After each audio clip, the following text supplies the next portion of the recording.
So I'm going to ask you to talk about something that is definitely very alien to most people, and that is this notion of experiences without identification.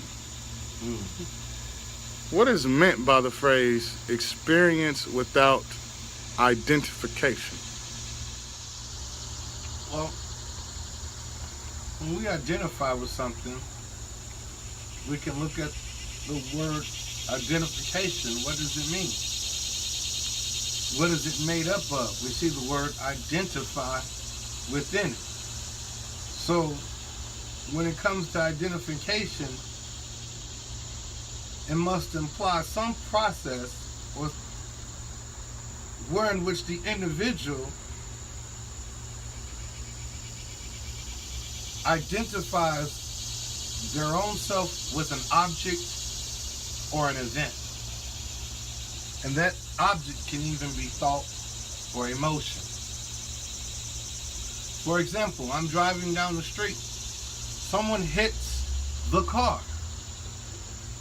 Now, it's just a car, and we understand the laws of probabilities of a person getting into an accident. There's statistics on these issues. So, more than likely in the course of your driving a car, at some point in your life, it will be hit. Now, is the car just a car, or is the car my car? When the car becomes my car, I have attached a personal pronoun to an object.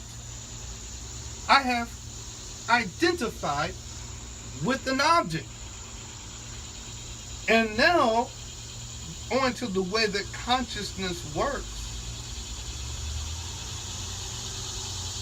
When an event happens to the object, I feel as though it's happening to myself. That is identification. So now that we know what identification is, we can go into an experience without identification. Can you give us an example of what that is? What that's like? Of course, it's theoretical until one experiences it for him or herself, but elucidate, please. Let's go back to the car.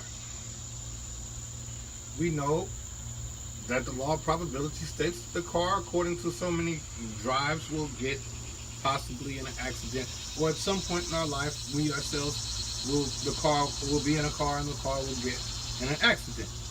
Now, we left off before. I said as soon as we attach my or mine to the car, we immediately identify with it, with the object as part of ourselves.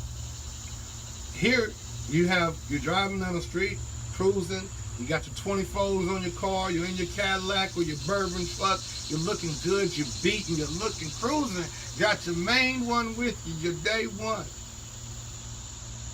And somebody smacks you. Backing up in the parking lot, just smacks you real hard. No reason. Backing up in the parking lot of a grocery store that fast. Smacks your car or the car. Now, do you get upset? Or do you I know I would. take in the impression that just happened? Understanding that cars will be hit. Now, in most cases, the event happens so fast, we immediately jump out of the car, and we go off on him. All highly upset. You ruined my car, my car. Some people might even shed tears and cry about it. Some have. And it might only be a fender bender. Some people experience so much rage, so much anger, and get too ready to fight, pull out guns and other objects, ready to end the precious life or harm the precious life of another human individual that cannot be made in a factory like that bumper on the car, that cannot be reproduced like the fender or the 24-inch rim on your Cadillac or your beautiful bourbon truck, but a precious life that is so sacred it can only be reproduced once And each one of us is produced is unique.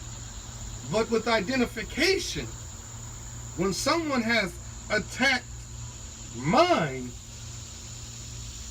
the law of self-preservation kicks in.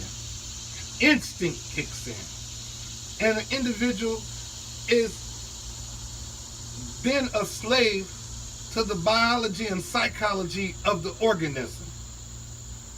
And in that state, they're in a state of identification. And even though their awareness will say, don't fight, don't fight, don't fight, their rage, that anger, the identification of them hitting my car, my bourbon truck, causes one to be so aggressive that they can even be violent, either verbally or physically.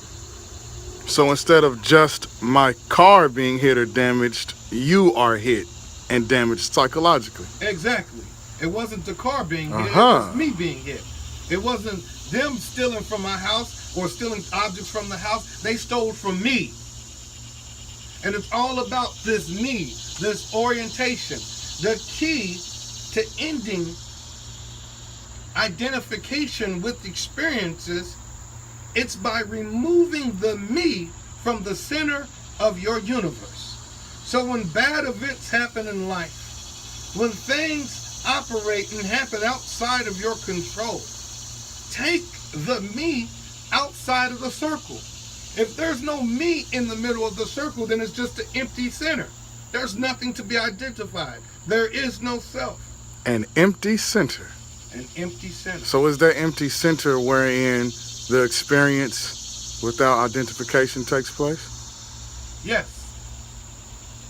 When one is empty, when one is free of this me, experience can only proceed and take place as it proceeds. Experience is going to happen.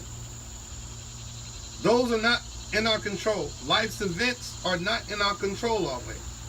But what's in our control is our capacity to